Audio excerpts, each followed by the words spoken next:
Panduan membuat job safety analisis.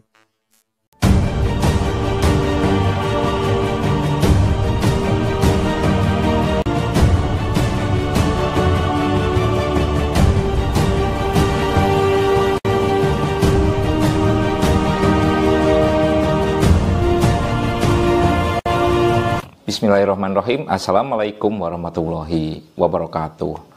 Sobat safety di tanah air, di pagi yang cerah, mari kita panjatkan doa kehadirat Allah SWT.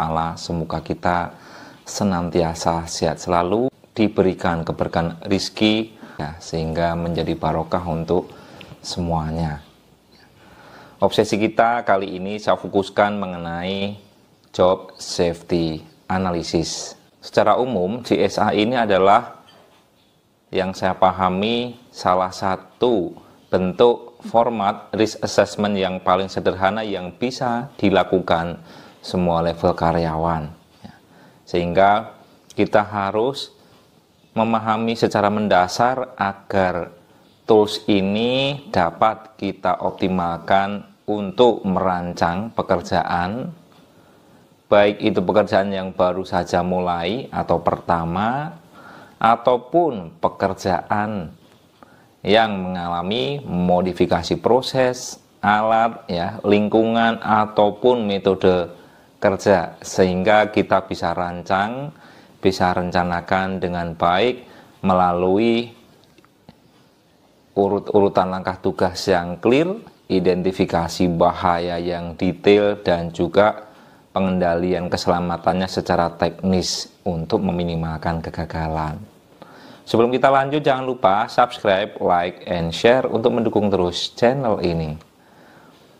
Nah, sobat safety, ya, sebelum kita lanjut ke arah sana, kita juga wajib memahami beberapa hal, ya, prinsip dasar terkait dengan keselamatan atau yang kita kenal dengan filosofi K3.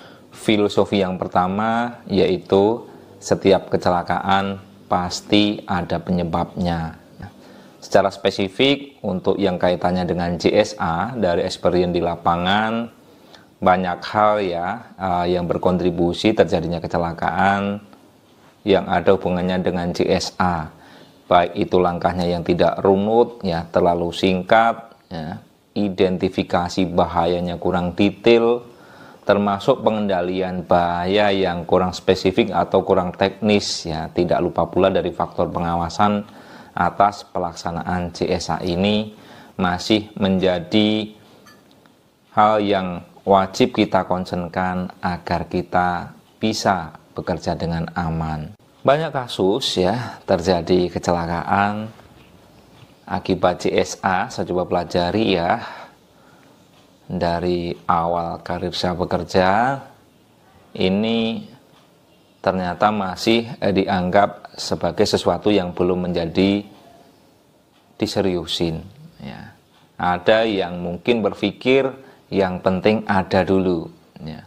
Ada juga yang berpikir pengen cepat-cepat. Ada juga yang taktis, strategik, ya.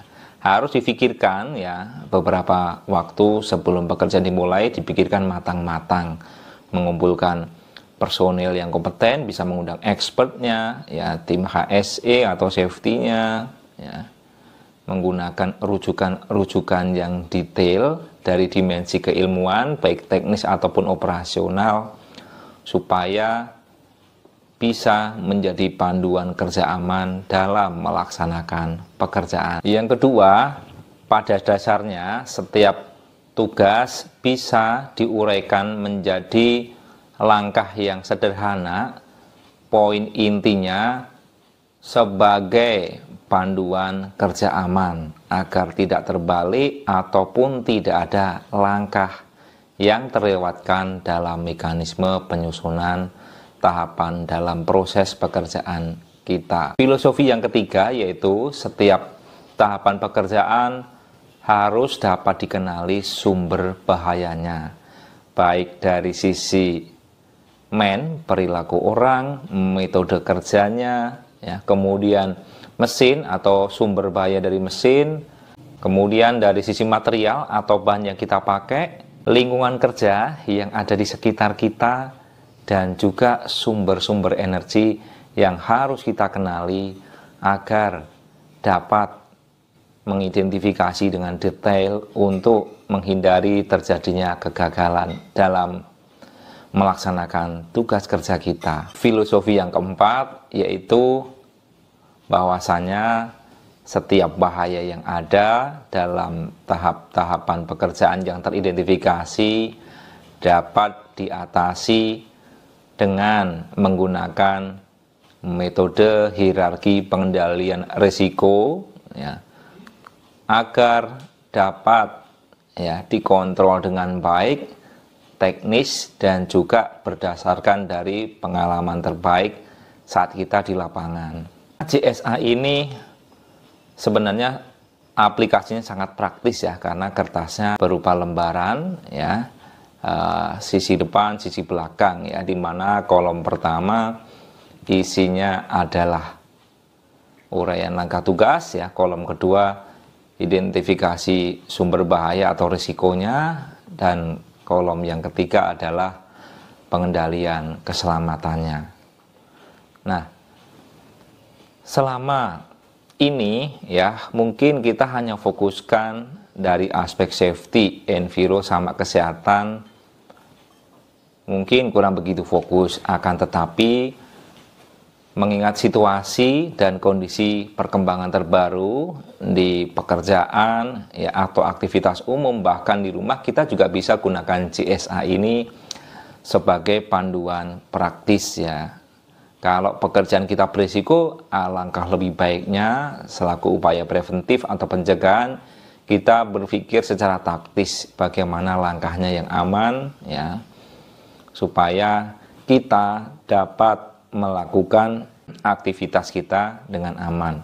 Nah, beberapa hal yang wajib kita tahu tentang pentingnya JSA. Yang pertama adalah membuat panduan kerja aman kelompok dalam melakukan pekerjaan.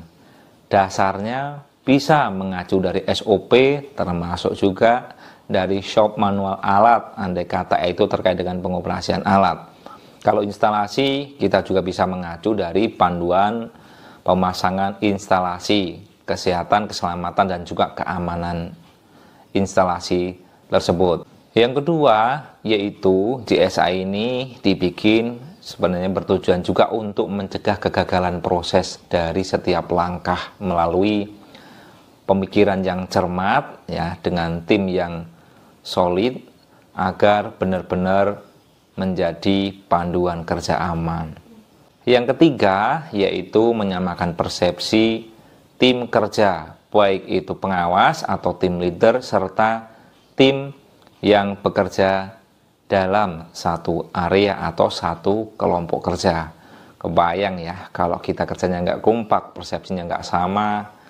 Nah, ini juga terbukti ya dari pengalaman saya di lapangan, komunikasi yang tidak sinkron, siapa yang memberikan komando, pakai channel apa, ya apa-apanya seperti apa, ini masih menjadi hal yang wajib kita concernkan untuk hal ini. Yang keempat, ya, menetapkan pengendalian risiko sesuai potensi bahaya agar semua personil ini harus clear sesuai dengan kompetensinya, alatnya sudah sesuai, layak, terkalibrasi, ya, dan tidak ada defect atau kerusakan. Kemudian lingkungan kerjanya benar-benar dikondisikan aman, ideal. Ya. Kemudian sumber bahaya energi juga dikenali dan juga dikendalikan melalui mekanisme isolasi, menggunakan alat bantu dan mengacu pada prosedur isolasi dari setiap alat atau apa-apa saja yang kita kerjakan. Sobat Safety, demikian ya untuk pengantar JSA Part 1 kali ini ya. Mudah-mudahan ini bisa menjadi penyemangat ya kita untuk tetap bekerja dengan aman. Demikian dari saya, mudah-mudahan bermanfaat ya.